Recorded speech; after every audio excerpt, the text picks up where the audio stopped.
my mind, I was able to think and process. And if I let him get back up, he's going to get back up. I was like, let me finish this right now. And I caught him with that left hook, and then I caught him again with that right hook just to make sure the job was done, because I was calculating his hands wasn't touching the ground and his knees weren't touching the ground, but I know he was still going down. To make sure he wasn't get back up, I had to let those last two off, man. Combat Sports Report. Only on SportsGrid. He's just only 2,300 points behind. So even if he does win at Memphis, he's still going to be behind Scottie Scheffler in the points by 300. So why? I mean, I want Scottie Scheffler to show up in Memphis, but does he need to? If Rory's not showing up and the third place guy, even if he wins, isn't going to pass him? The Smiley Show. Only on SportsGrid. No superstar wants to go to Portland there, so you go, oh, well, Dame actually wants to be back here, and this is going to hurt us. It sort of brings back those vibes where Kobe Bryant was in L.A. Great basketball player, horrendous basketball team, but maybe he could sell a couple extra seats and be a star in the building. That's Dame. And also from a perspective of what Dame wants, Dame just doesn't care about championships, and that's okay. Like, he makes a lot of money. He can do that and continue to lose in Portland. Can have it both ways, I guess. The Early Line. Only on SportsGrid. Big Fish is the best player in the WNBA. She is running away with the MVP award. Why is that? Caitlin Clark injured. Asia Wilson not playing at Asia Wilson level, but it's more about the fact about what's around her has been an issue. So to me, Fish is almost like the MVP because everyone else has gone down in some way, shape, or form. Betting above the rim. Only on SportsGrid.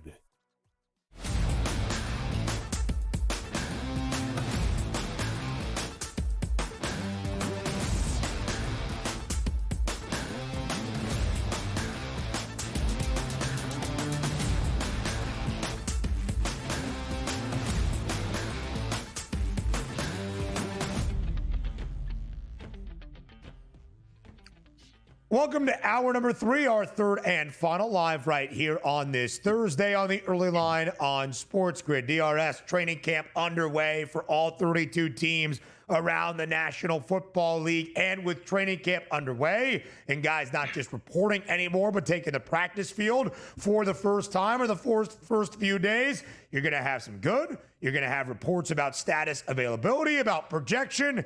You're also going to have some of the tough stuff, like injuries starting to pop up. The one we shared with you to end out our second hour, Justin Fields carted off with an apparent lower leg injury for the New York Jets. His first year with gangrene, DRS, and not a great start. We don't have further information about the severity or the significance of the injury. We have shared via ESPN's Rich Cimini that Justin Fields was not in the back of said golf cart, but riding shotgun in the front of said golf cart.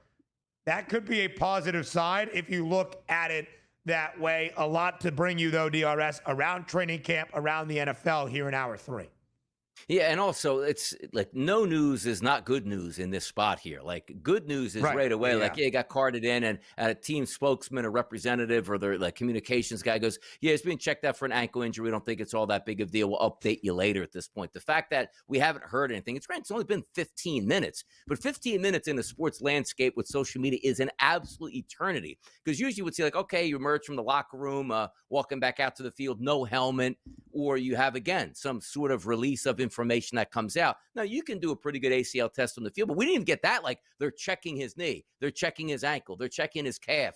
They removed his cleat because they want to check his foot. They were far enough away from that we didn't actually see or get an instant reaction back from it. And also, I love this, where the golf cart took the long way into the locker room, so you didn't want to drive by the people. Like, that's kind of funny that you see that right up and try to read into it.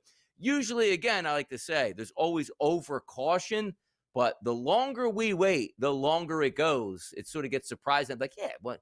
He hurt his toenail. He's completely fine. What are you guys worried about? Like, get that information out to your fan base as soon as you can that he's okay. And we haven't heard back in 15, 20 minutes at this point now.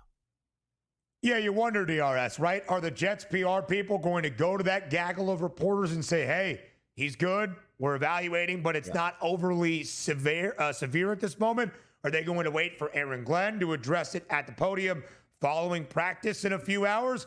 We're not entirely sure. But again, you want that optimistic update as quickly as possible. Yeah. Again, we're not trying to make this a bigger deal than it is, but it's training camp. Yeah. We're starting for football. Yep. We're excited. And an injury to a quarterback is always a big deal. We understand Justin Fields is not an MVP contender. We understand the New York Jets are not in danger or more than likely going to win 10 games this year and contend for a Lombardi trophy.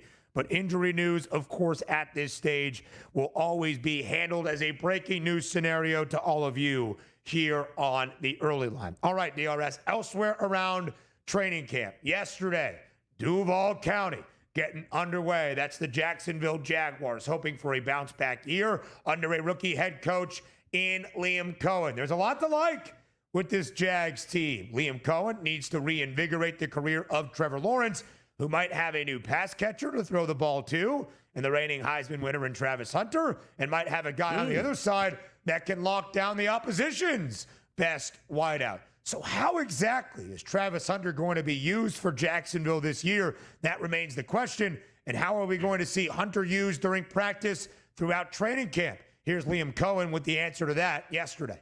Yeah, he will. Probably within the first, 6 practices or so. Like, we'll probably have him, you want to give him a couple days offense, couple days defense, and then give him an opportunity to go flip-flop within the same practice. And then that will kind of become the norm. Right, like once we do that, that'll kind of become the norm and how we operate, but it'll probably be within the first week or so. So it's interesting, DRS. Flip-flop, play on both sides, but to start kind of exclusively as he has began with the offense and then probably in a few practices on that defensive side of the ball. Travis Hunter is an enigma. It is why he won the Heisman Trophy last year at Colorado. How will he be used in the NFL? And what hardware might he be adding in his rookie campaign? It was the question to all of you in Fade the Public.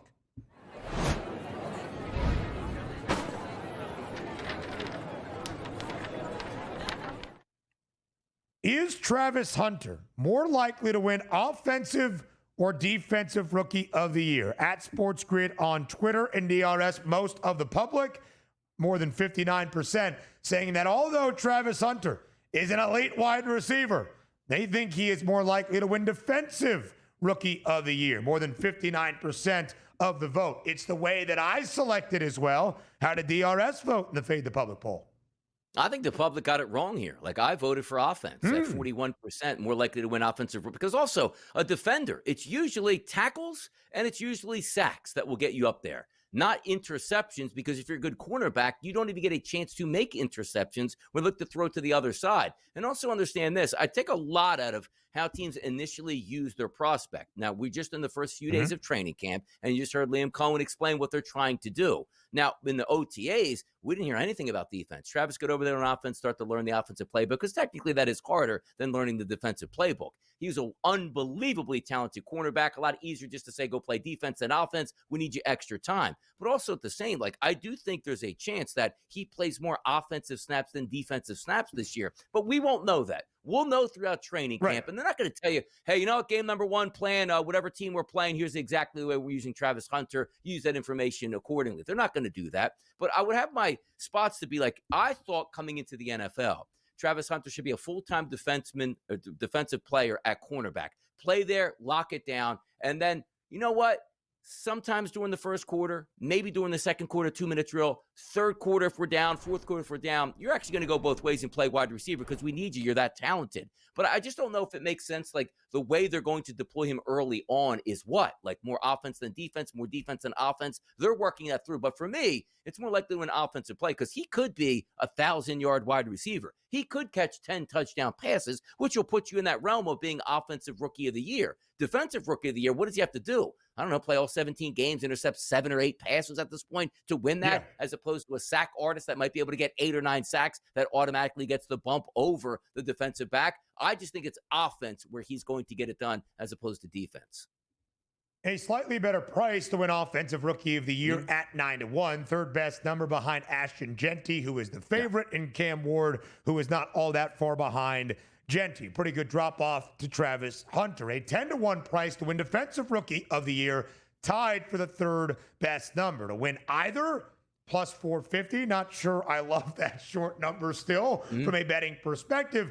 DRS, I have always thought of Travis Hunter as an elite lockdown cornerback, a really good wide receiver, but elite on the defensive side of the ball. Look at what he did during college. They wouldn't throw the ball to his half of the field, basically taking away a half of the turf because he would lock up your best wide receiver on the other side. Now, he had the 5th most receiving yards last year. He gets the job done. He is a freak athlete and a performer. It's what led to him winning the Heisman Trophy. And we have heard from Travis Hunter himself that he wants to play both ways, and if he's not allowed to, he might quit the sport altogether. I think Jacksonville gives him that opportunity because of the individual specimen that he is.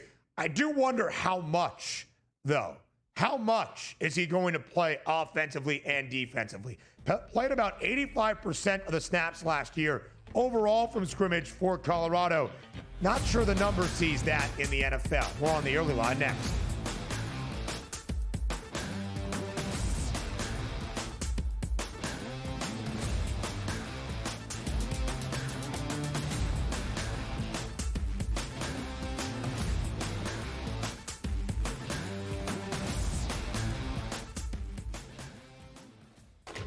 Enter into the magical world of McLuck.com, where even the smallest of spins can win real cash prizes. Adventure into over 1,000 of the best Vegas-style slot games. So what are you waiting for? Unlock your free welcome offer today.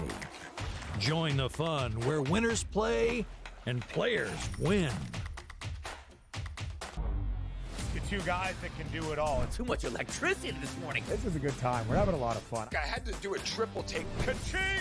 Why? Because of parity. I didn't mean to offend. Yeah, it's not going to happen. Load management is a dirty word. Let him rip. You know what? Circumstances provide the results. What? How do you do this once? Oh, Donnie, you got such a good show there. A network that is booming. The Early Line, only on SportsGrid. We're going to go through every single thing, and I've got a great team behind me that's going to help me get the job done. I want this to be the place that people come to. There is going to be an energy to game time decisions that you will feel night in and night out. We are going to hit every single one of those markets that you need to know about. We will have everything at our disposal, and we will use that to our advantage. There is not going to be a better place, I promise you, than Game Time Decisions. I'm Kevin Walsh. Tune in to Game Time Decisions weekdays on SportsGrid. The game is on. The stakes are high. But the action isn't just on the field. He's rearranging that ring. Get it inside! SportsGrid's in-game live. Your ultimate second screen experience. Just a little flyer, couple of 15.5 point live line. Every prop, every play, every day. Anything can happen. It's complete chaos. It's smarter to be on SportsGrid.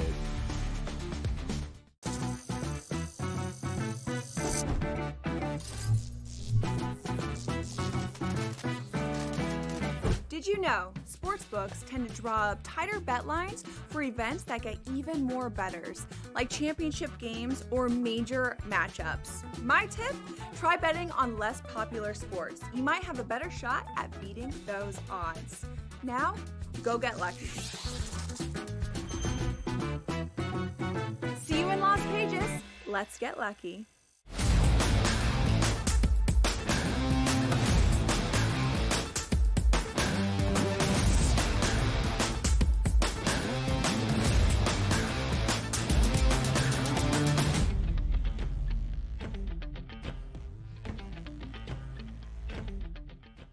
Live right here on the early line on SportsGrid. Plenty more updates from around training camp in the National Football League as we receive them. DRS today, a triple header Thursday in the WNBA, and some marquee games that we will see unfold. And it's an important time. Second half of the WNBA season now fully underway after the All-Star break. Here are the 3 games on this Thursday. The Connecticut Sun and the LA Sparks, 2 teams not in playoff contention at this moment. The Sparks, 6-point road favorite. The big one that we hope was a little bit bigger, the Indiana Fever at home, a 2.5-point dog back in Indianapolis against the Las Vegas Aces. Caitlin Clark has already been ruled out, now missing yet another game with that groin injury. The Seattle Storm, hefty favorite in Chicago. DRS, as we look at the standings and we look at everything that is happening right now in the WNBA, of course, it's a 44-game season. It's the longest we have ever seen. Most teams have played more than 22 at the All-Star break and now beyond. But still, only the top 8 of a 13-team league make the playoffs. It makes your games that you're playing right now even more important. And the Fever are an even 500 against an Aces team starting to play better, looking like the version we had seen in Sin City the last few years, led by the reigning WNBA MVP in A'ja Wilson. Yeah, both of those teams have 12 wins, so this is a really big game for the middle of those standings here and making the playoffs, which we probably won't see Caitlin Clark. By the way, is there a prognosis? Do they have like a time, like, say, back 2 to 3 weeks, or we expect back for this game? Are we even hearing that yet from her team, or no, they're just taking it day by day? Day by day, really, DRS. It's really been an update each and every time they go to the practice floor. They ask Steph White, the head coach in Indy, and she basically says that they're evaluating it, they're working through it, all that stuff. But again, the idea of soft tissue being first the groin, or first the quad and now the groin, not a great sign that Caitlin Clark is fully going to be probably ever healthy throughout the entirety of this season. How many games do they play during the regular season? Because the Fever 12-12, obviously that's 24 games. It's a 4. So granted, we have 20, which is fine. There's 20 more games left to go. Even if she sits out 10 games, and the Fever don't even tread water, but they're right around that playoff spot. If she's back, let's just say with 10 games to go, you estimate they'll go worst case scenario 6-4 and probably get in the playoffs. That's how you have to play it out. And also, as much as the WNBA players don't want to see the Fever in the playoffs, not because they're a good team, because they don't want to see Caitlin Clark have any, national stature there, the WNBA should be tilting the scales on their way for saying, you know what, they got to get in. Like even if we have to limit the COVID, some teams are going to forfeit this week. No. Just replay this game 2 weeks down the line so everybody's healthy and ready to go. They need her in the playoffs, but you can't afford to slow play it at this point. It's not a disaster. If the season ended today, they still be in the playoffs. They're a decent team outside of Caitlin Clark, but what good are the Indiana Fever to themselves if Caitlin Clark comes back a little bit too early and she only plays at 70% of her capacity throughout the playoff run here? Rest her up. You have plenty of time. They'll probably take another loss today, and I know it sucks losing basketball games, but look at the bigger picture, not the short term. Absolutely so, DRS. Right now, where things stand, the Aces have won 3 straight. They're 12-11. That is the 6th best record in the WNBA. Again, the top 8 make the postseason. The Fever at an even 500, 12-12, 7th best mark in the WNBA where things stand. And the Fever have a half-game lead, 1 more win currently than the Washington Mystics, who sit in that 8th spot at 11-12. 3 of the 13 teams around the WNBA, the Sun, the Valkyries, and our reigning champs, the New York Liberty, have played 22 games. That is exactly the midway point of the WNBA campaign. Everybody else, 23 games or more. And again, DRS, on this 3-game win streak, A'ja Wilson's been going nuts for Las Vegas. 34-16, 37-10 before the All-Star break. First game in a big 15-point win at home against the Atlanta Dream, who won last night in Phoenix against the Mercury, who are the 3rd best team in the W, 24-12 for A'ja Wilson. And DRS, it's an interesting perspective on the Fever, who made all of these acquisitions and moves this offseason to bolster the roster around Caitlin Clark, to not just be a good team or a playoff team, but a true championship contender. Here are the odds for Indiana preseason. Plus 390, 3rd best price behind the New York Liberty and the Lynx. The win total was 30.5. It's going to take a Herculean effort to get there at this moment. Can they even? 19 of their final 20 games. Yeah, that's what it would need, right? Yeah, that's going to be very difficult for them to do. They did win the Commissioner's Cup, which will have its advantages, and Caitlin Clark entered the year as the favorite to win the MVP award. Just availability-wise, she hasn't been out there and dealing with the injuries. What? What's the advantage they get from the Commissioner's Cup? Is there an advantage that they get in the playoffs, or maybe a tiebreaker? Like, what is that? I don't know. We'll look into that. Yeah. I just meant Automatic advantage trip like a nice thing on the resume. They made more money because of it. I don't know. Yeah. But I don't know if it does have actual playoff or postseason incentive. Maybe we can look that up here for that Commissioner's Cup. But as you can see, Caitlin Clark 2-1 to win the WNBA MVP before the year. That's a much larger price at this moment. I'm not sure they're a championship contender, but Donnie, there will be that idea of what if for Indiana when Caitlin Clark returns, if she is close to 100%, because we really haven't got a full picture of what this Fever team looks like this season. Yeah, exactly. And you might not know when you get that camaraderie that you like to build up, because you do have a lot of moving parts on that team that you figured would gel over the 40 games. Now having half of those games and still expected to gel once you get into the playoffs. But it is a sprint here. Like it seems like it's a lot because you only play 24 games, 20 or so on the horizon. But before you know it, we'll be in the playoffs. And with Caitlin Clark is there, they'll be in there. But just a matter of, is she going to be healthy? Does it matter like in the standings for yourself for the Fever? Like, no. Once you get to the playoffs, that's all that matters. The same thing we see in the NBA every single year. Hey, look, this team is injured. This team's not playing well. They might not even make the playoffs, but being ranked here in the odds race as if they're a top 4 team because you know what the capabilities could be if they're healthy and make the playoffs. That's what you're getting out of the Fever right now. Also, if the season ended today and Indiana was the 7th seed, they would take on the reigning champs in the New York Liberty in that opening round. That wouldn't be the easiest draw. No benefit for the team in terms of performance incentives, DRS. We did just confirm for that Commissioner's Cup crown. Only a 5-game slate in Major League Baseball. We'll break down them all next.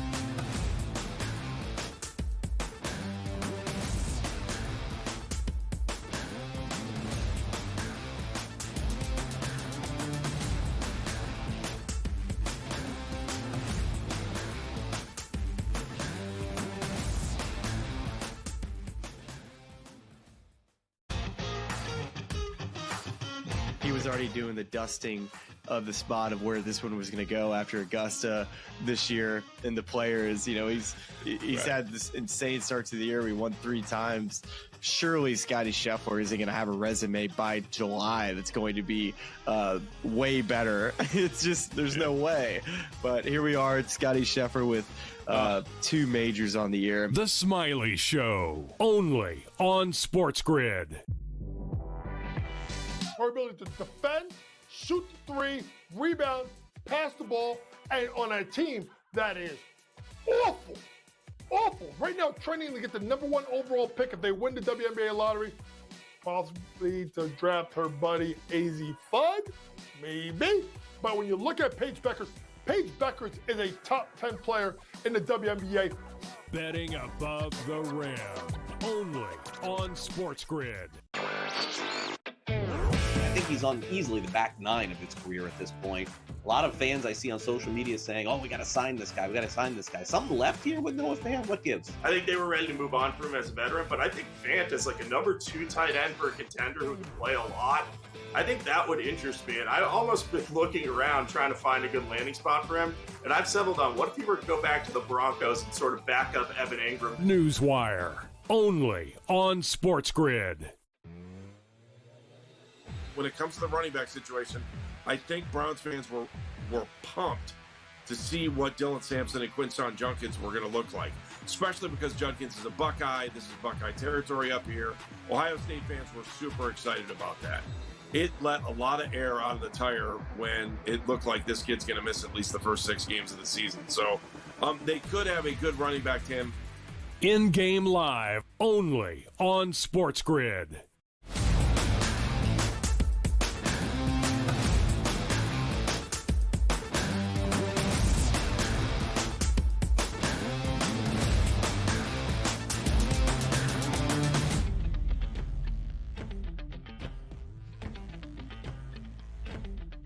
Live right here on the early line on SportsGrid again. As we have shared a few times, we had a full slate Monday in Major League Baseball to start the second series post All-Star break.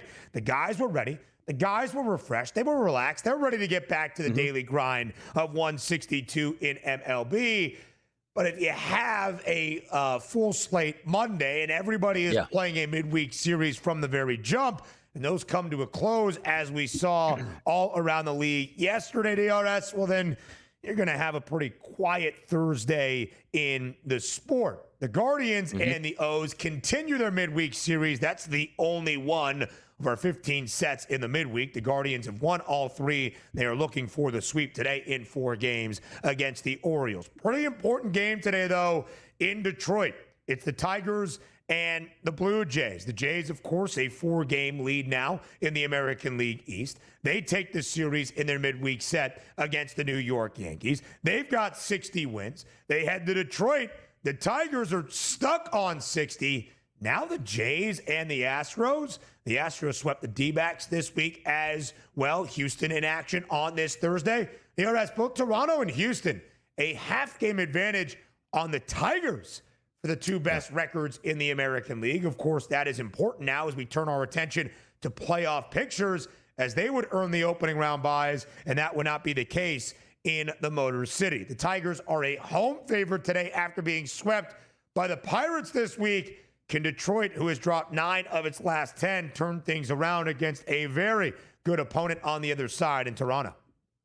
You would hope. Reese Olson, though, only 14 and a third innings pitched here over the past 60 days. You take a look at him, a 1.88 ERA, which you love, but a high xFIP of 4.40. You look at the lineup for the Toronto Blue Jays, it just continues to hit once again against right-handed pitching over the past month. Only one guy, Ernie Clement, does have a lower standard of ISO and weighted on base percentage. The other 8 batters, all high weighted on base percentages. And this team does not strike out, which is always good news for your offense to put up multiple runs here. Putting the ball in play, even if it's not a base hit, Ben, what does it do? The chance to get productive quality outs here to move base runners along and get sacrifice flies to score runs here. 91-degree temperatures in Detroit today. A wind, though, is 11 miles per hour, but more of a right foul pole to left foul pole. So it shouldn't be all that bad on affecting home runs at this point. Eric Lauer's on the mound for the Toronto Blue Jays. Decent pitcher, veteran guy. You heard his name come around a lot. 44 2/3 innings pitched over the past 60 days. His ERA, Ben, 2.62, but a lower xFIP of 3.57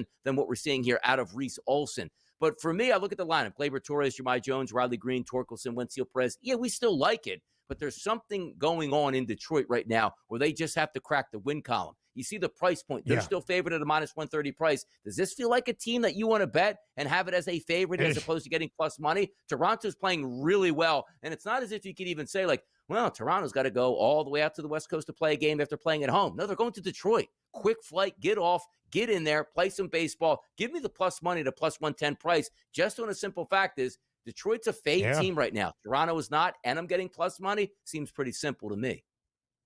Yeah, DRS, completely agree. The Blue Jays have won 14 of 18 games in July. There are 2 teams since the start of June that have won 30 games in total around MLB.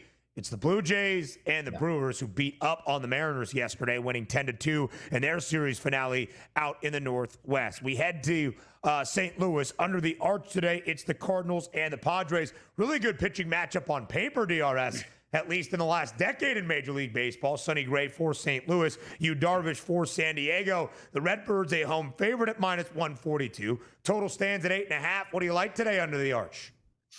You know what? Like, hey, Sonny Gray's on the mound. He's actually the best analytical pitcher on this short card today. But sometimes those analytics get a little bit tripped up in my mind when you say, well, what's Sonny do in his last start? Was he any good? He was terrible in his last start. So you are looking for a bounce back. And much like we just talked about Detroit, you know, that heat wave, I guess, moving across the country, 92 degrees in St. Louis with a light wind blowing out to left field. That should help. Sonny Gray, yes, should be in for a bounce back. I don't love that San Diego lineup either. Yu Darvish on the opposite side, limited innings as well. 13 1/3 innings pitched, 6.08 ERA. I don't like either one of these offenses, but these 2 pitchers I think might be had. You see an 8.5 in those hot conditions. Why not get 9 runs today? Like, just go again. If you just look at the 2 pitchers and the names, you want to get out there and say to yourself, let me just hit that under. No, I'm going to go over. I'm playing contrarian in this game with the St. Louis Cardinals and the San Diego Padres.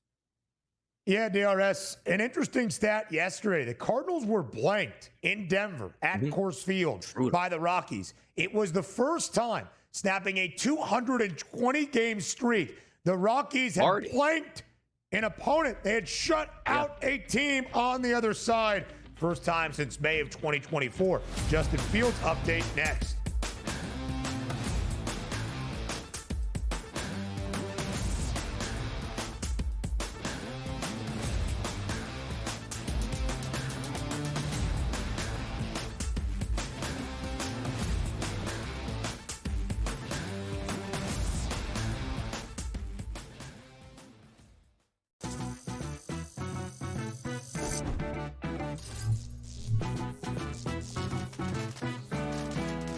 Did you know sportsbooks tend to draw up tighter bet lines for events that get even more bettors, like championship games or major matchups? My tip, try betting on less popular sports. You might have a better shot at beating those odds. Now, go get lucky. See you in Las Vegas. Let's get lucky. I sit with my team that is absolutely, stench. And then I watch the world champs suck this bad. I enjoy every second of it. I hope they lose every night. And, I'm really used to losing. It's been going on for 55 years. So I don't want to hear it about your problems with that cushy Dodger ownership group. Pharrell Coast to Coast, only on SportsGrid. The game is on. The stakes are high, but the action isn't just on the field. He's rearranging that roof. Get it inside! SportsGrid's in-game live. Your ultimate second screen experience. A little flyer, couple 15.5-point live line. Every prop, every play, every day. Anything can happen. It's complete chaos. It's smarter to be on SportsGrid.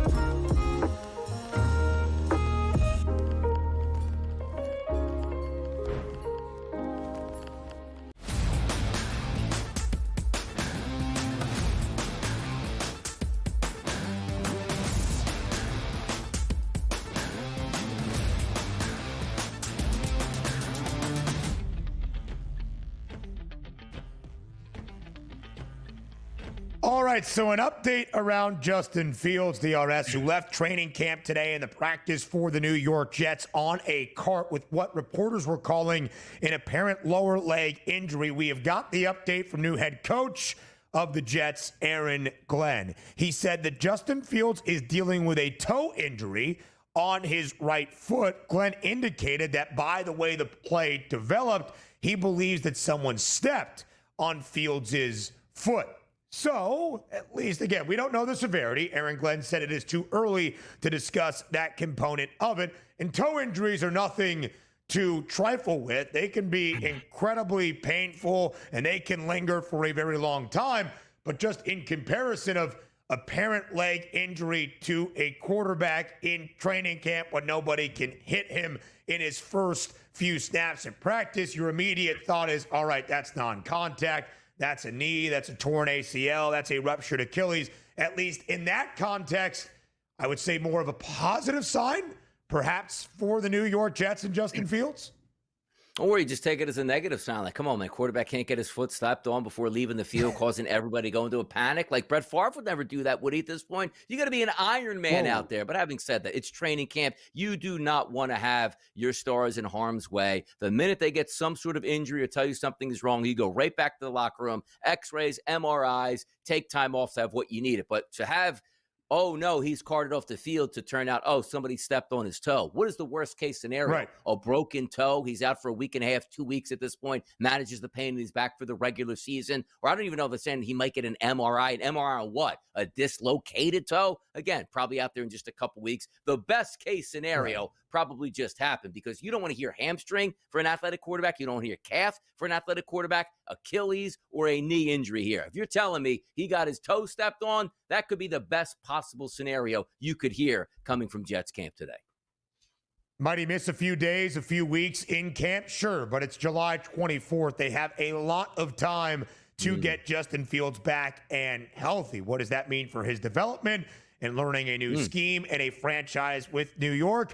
That's a different story for a different day. It would seem, again, we'll understand the severity when that information is reported, but it would seem, DRS, that in all the potential scenarios of you hear of a quarterback leaving practice on a cart with a lower leg injury, a toe versus the Achilles, the calf, the hamstring, or the knee, probably a better sign. All right, back to our 5-game slate on this Thursday around Major League Baseball. DRS, the Astros playing a really good ball this week. They have won 4 straight. The series finale against their divisional foes in the Mariners, and they swept the Arizona Diamondbacks out in the desert. That was key for Houston, who was on an absolute heater since the start of June, but leading into the All-Star break, and to start their series against the Mariners in their first since the break, had dropped 7 of 8. They are now back in their winning ways. As we shared with Toronto, 60-42.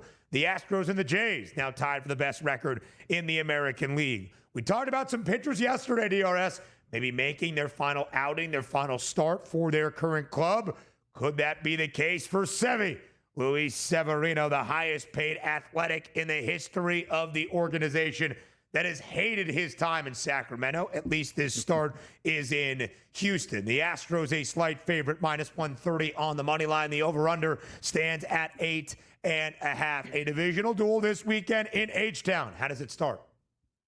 It starts there with the roof probably being closed, even though it's 91 degrees, Ben. We could take a little shot once again at the Houston fan base that if it's 72 degrees and lower, freezing cold. 72 or higher, you can't go outside. Only 72 degrees, you get to actually live outside in Houston. Would have loved to have 91 degrees. Open up that ballpark. Ball flies out of there because I don't think we have 2 good pitchers on the mound today, and that includes Luis Severino's last 60 days of 52 2/3 innings pitched. And how about an ERA of 6.32, an xFIP of 5.40? You should be getting after it. Do I love the lineup the way it presents itself against a right-handed pitcher for the Astros? Not necessarily, but I do really like Jose Altuve in the middle of that lineup at a 318 ISO over his last 75 at-bats against right-handed pitchers. He should have a legitimate chance to get an RBI today. Now, the other side, Jason Alexander. I never heard of that guy. Yeah, you have Seinfeld, but this isn't the Seinfeld guy out here playing George. This is Jason Alexander, the pitcher, Ben. He ain't very good either. That lineup should hit. And by the way, our guy Nick Kurtz, boy, oh boy, we are ready to hit today. How about a 500 ISO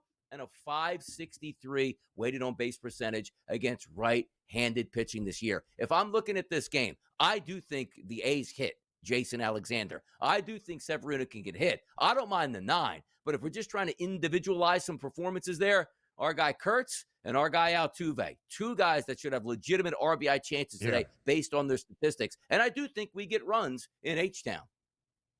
DRS, when you look at Nick Kurtz, the American League Rookie of the Year favorite now, he has recorded an RBI in 6 of the last 7 for the A's. He has 8 total ribbies in that 7-game span, batting .281 with 19 homers and 50 RBIs this year. He, in fact, contributed to the only run scored yesterday for the Athletics against the Rangers. It was an RBI double. The Athletics were swept by Texas.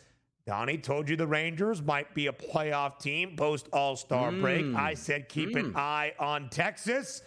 They swept the A's. They've won 6 of 7. They're 12-6 in July. DRS, they're 7.5 back of their in-state and divisional foe in the Astros, but now just a game and a half back behind the Boston Red Sox for that final AL wildcard spot. As we keep it rolling around the American League and the American League West, the Mariners have the second of 3 wild card spots so far. Big Dumper and the M's will head out to Anaheim for a 4-game set this weekend. Seattle, a road underdog today in Anaheim against the Halos and Yusei Kikuchi. Over-under is 9.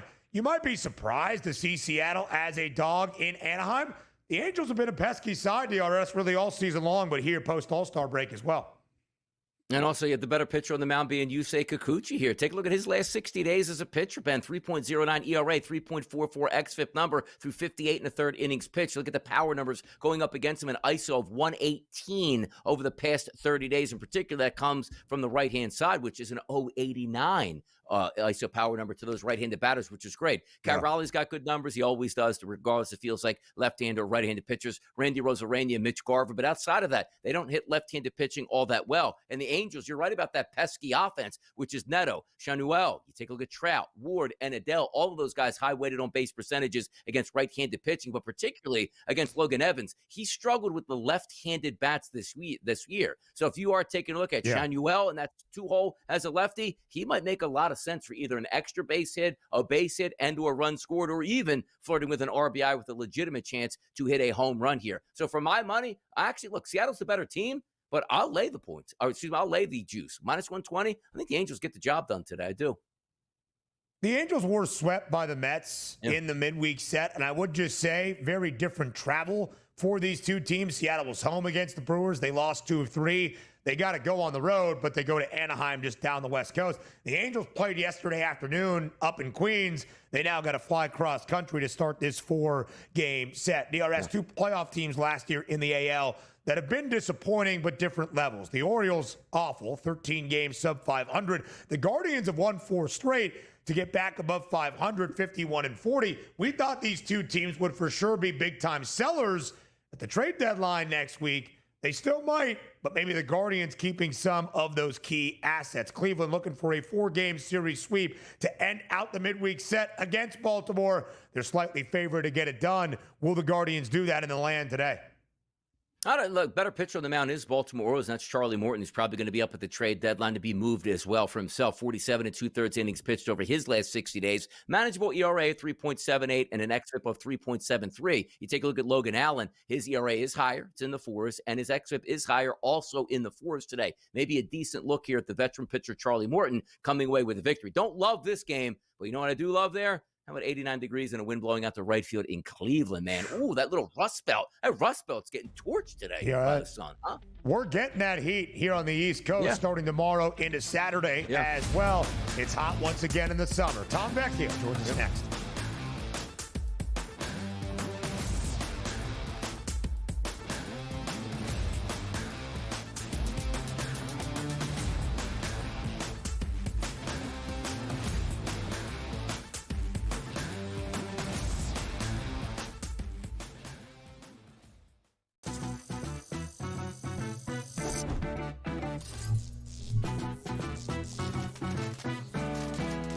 Did you know sportsbooks tend to draw up tighter bet lines for events that get even more bettors, like championship games or major matchups? My tip, try betting on less popular sports. You might have a better shot at beating those odds. Now, go get lucky. See you in Las Vegas. Let's get lucky. I sit with my team that is absolutely, stench. And then I watch the world champs suck this bad. I enjoy every second of it. I hope they lose every night. And, I'm really used to losing. It's been going on for 55 years. So I don't want to hear it about your problems with that cushy Dodger ownership group. Pharrell Coast to Coast, only on SportsGrid. The game is on. The stakes are high, but the action isn't just on the field. He's rearranging that ring. Get it inside! SportsGrid's in-game live. Your ultimate second screen experience. A little flyer, couple 18.5-point live line. Every prop, every play, every day. Anything can happen. That's complete chaos.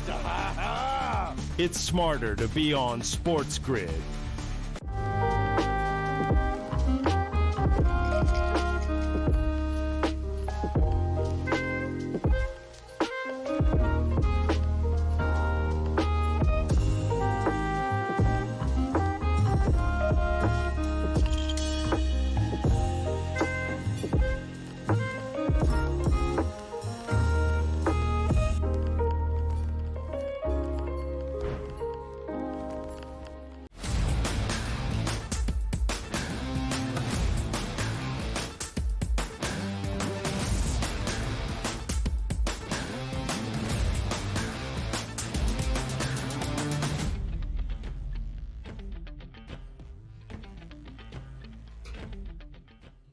Live right here on this Thursday on the early line on SportsGrid. It is time for the prop perspective, albeit in only a 5-game MLB slate on this Thursday with TV Tom Vecchio of SportsGrid, the two hosts of Pro Baseball Today each and every Sunday morning.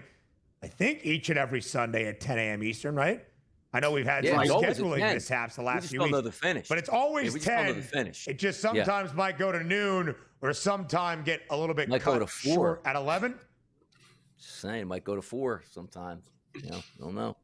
4 p.m. You want to do a 6-hour show, DRS? Heck yeah, man.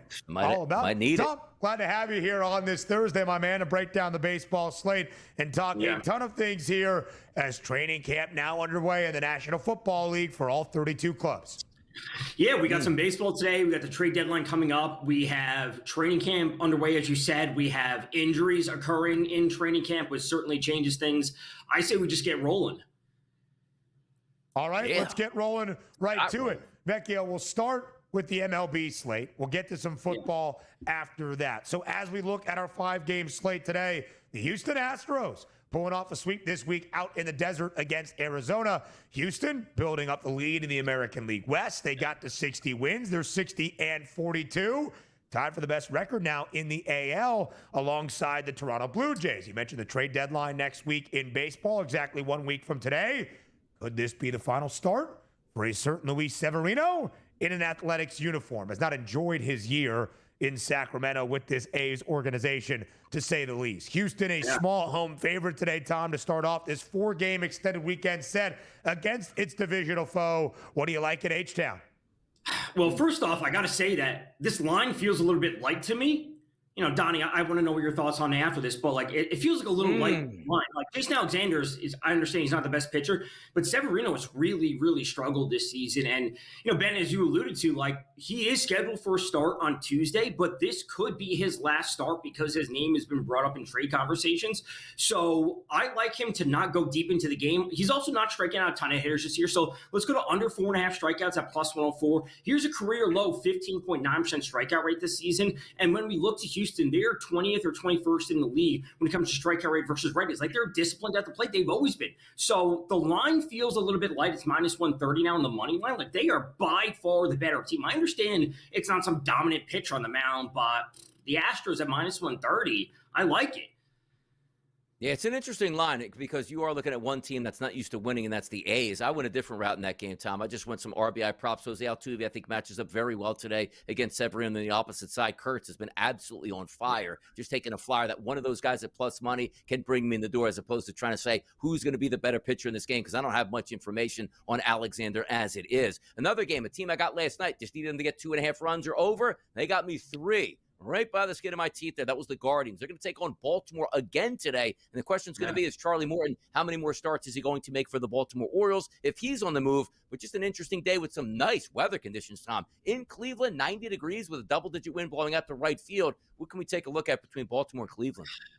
Well, first off, they got the 3rd run because of Stephen Kwan had the single in the 8th inning. And if I remember months ago, you had a Stephen Kwan HRR that cashed in extra innings because he started at second base. So shout out to Stephen Kwan, whose name has come up in trade discussions. But I just like runs in this game. Like you said, it is beautiful there. It is great hitting weather. We are not dealing with dominant pitchers on either side. Charlie Morton, his name again, has come up in trade discussions. He could get pulled early. And even if he pitches well, and then they pull him early because he may be traded, give me the Baltimore bullpen to give it the runs. And I understand the Guardians' offense is not amazing, but it's a flat 9. I like the over.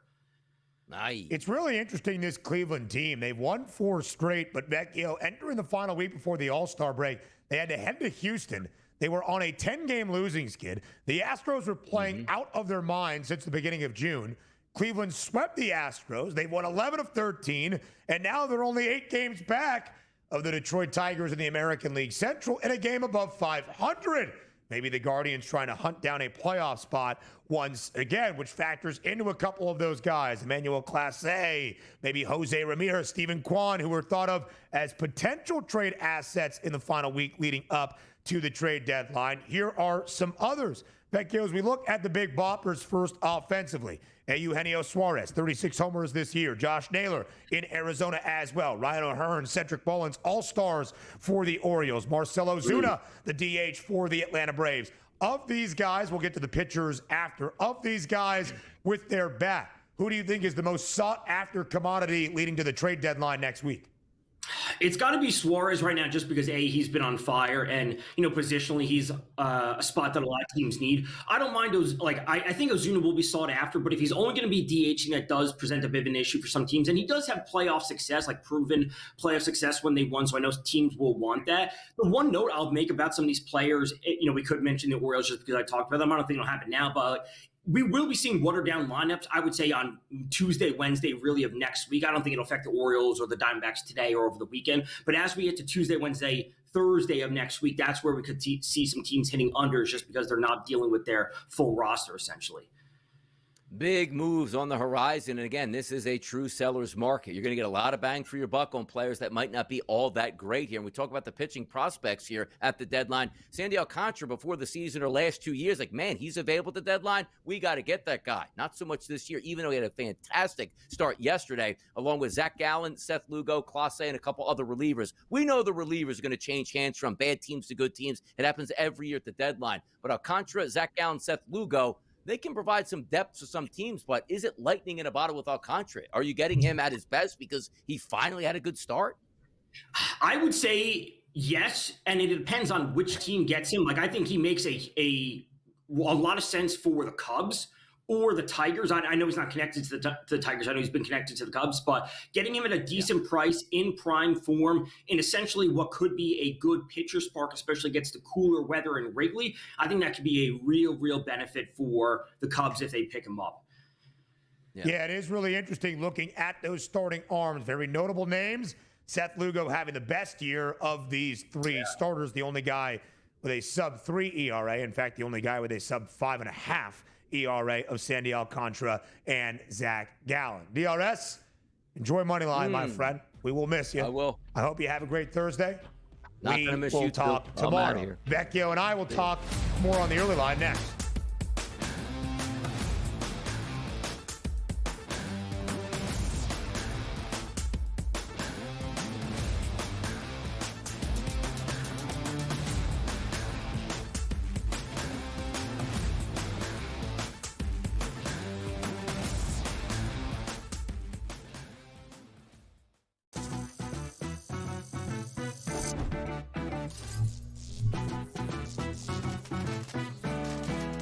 Did you know sportsbooks tend to draw up tighter bet lines for events that get even more bettors, like championship games or major matchups? My tip, try betting on less popular sports. You might have a better shot at beating those odds.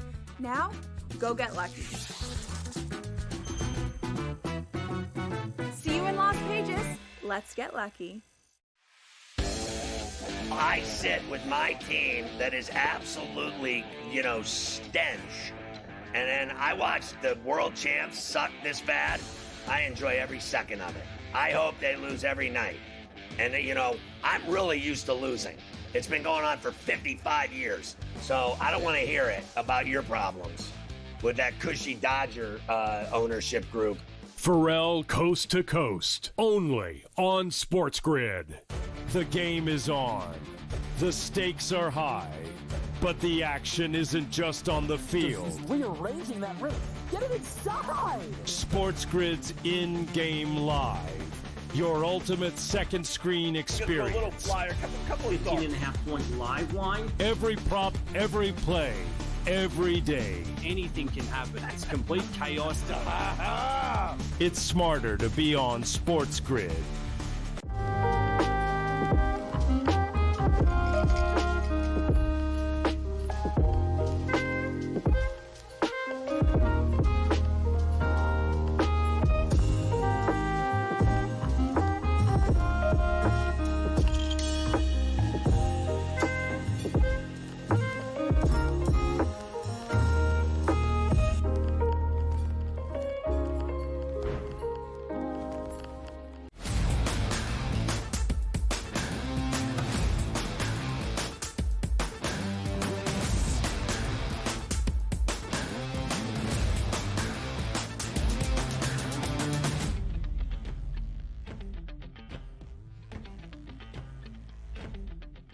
TV Tom Vecchio is still here for a second consecutive segment where they focus on the futures, both in Major League Baseball and in the NFL at the start of training camp. Vecchio, 1 week away from the trade deadline in Major League Baseball, 1 week away from our first football game of the year, the Hall of Fame game in Canton, Ohio. Feels like a good time to reset the futures market. As we look at the World Series odds, the Dodgers haven't played great baseball. They did win the week against the Minnesota Twins, but they still dropped 11 of their last 15. No longer the best record in the NL. The Tigers no longer have the best record in baseball, nor the American League. They've moved back, tied for the second best number alongside the Yankees. Phillies there at plus 950. The Astros and the Mets both at a 10-1 price. We expect basically every team on this list, especially the heavy hitters up front, to be buyers ahead of the trade deadline. So of those numbers, is there a price you want to get in on right now before next week's trade deadline in the bigs? So I already mentioned the Cubs a little while ago. I still like the Cubs. The Brewers I still think are okay. And they're okay in terms of, like, if you have their price from before when they were 25, 30-1, whatever it was, after they went on, before I should say they went on this long winning streak, that's great to have. But the Brewers are a team that I think are shaping up to be really interesting in terms of maybe an NLCS future, just based on their pitching staff. You got Woodruff back. Freddie Peralta's having a great year, especially when he's at home. And obviously Miz is awesome. So that frontline pitching staff can go head to head with basically anyone. And yes, the number isn't as good as it once was, as I was alluding to, 2-3 weeks ago, whatever it might be. But 16-1 is still a pretty darn good price. And man, a Brewers Dodgers direct outcome in the NLCS would be an interesting ticket to have. You like those direct outcomes, Vecchio. I do believe it presents some value. Again, it's an expanded postseason, but only 6 teams, and you're trying to paint the path of how that would look. All right, Tom, we turn our attention to the National Football League. Training camp underway now for all 32 of our NFL teams. So I believe the Super Bowl 60 odds right here, right now, kind of what we will use to dictate the conversation moving forward. They have changed. They have moved by a couple of cents, $1 here and there throughout the offseason. But now as we start training camp, the Baltimore Ravens are the favorites to win a Lombardi Trophy in 2025. The Bills have the second best price. The reigning champs, the Eagles, at plus 750. The Chiefs at 8-1, and the Lions an 11-1 number, rounding out the top 5. Let's start at the very top. Are you comfortable? Do you agree with the Baltimore Ravens being booked as the favorites to win Super Bowl 60 as camp begins around the league? The short answer is no, right? Like, in my mind, the Ravens, Bills, Eagles, Chiefs, if you told me they all had the exact same odds, I wouldn't have an issue with that. The Ravens just haven't gotten it done. It's like, you got to show up at some point. You can't get past the Bills. You can't get past the Chiefs. Like, if they've gotten to Super Bowls and consistently gotten to championship games and they're on the verge of winning, like, I could buy into it, but they just haven't done it at this point. So we've seen this story play out before. I don't want to invest in really the Ravens or the Bills, at least as of this point. The Lions price, I think the Lions have a ton of talent. I just don't think that price is good. Losing both your OC and DC in the same offseason is a huge thing to overcome. So I love the Lions as a team. I just don't love that price at 11-1. Moving further down the list, this is where things get far more interesting, and it really comes down to what you expect from the Bengals, what you expect from the Commanders. Are the 49ers going to have a bounce-back season? I don't really love any of these teams. I have an interest in the Packers from a ticket perspective at 22-1, because if the Lions take a step back and the Vikings take a step back in terms of their success from last year, and then they're dealing with J.J. McCarthy. He's a rookie quarterback that's going to be starting. The Packers are in a spot to win the division and potentially have home field. A 22-1 price on Green Bay that is tied for 10th best with the Cincinnati Bengals, who have moved back in this market because of the off-field drama and the contract situations for 2 key defensive pieces, at least Trey Hendrickson, the reigning sack leader in the NFL, and Shamar Stewart. Vecchio, when you compare the big 3 in the AFC right now, the Ravens and the Bills in front of the Chiefs, I don't like it based on the postseason pedigree of the 2 teams in front of KC, but I can understand the belief that maybe this is the year the Chiefs are knocked off the perch. How would you price those 3 teams in the AFC if you were setting these odds? Again, I think if they were all tied, I wouldn't have an issue with it.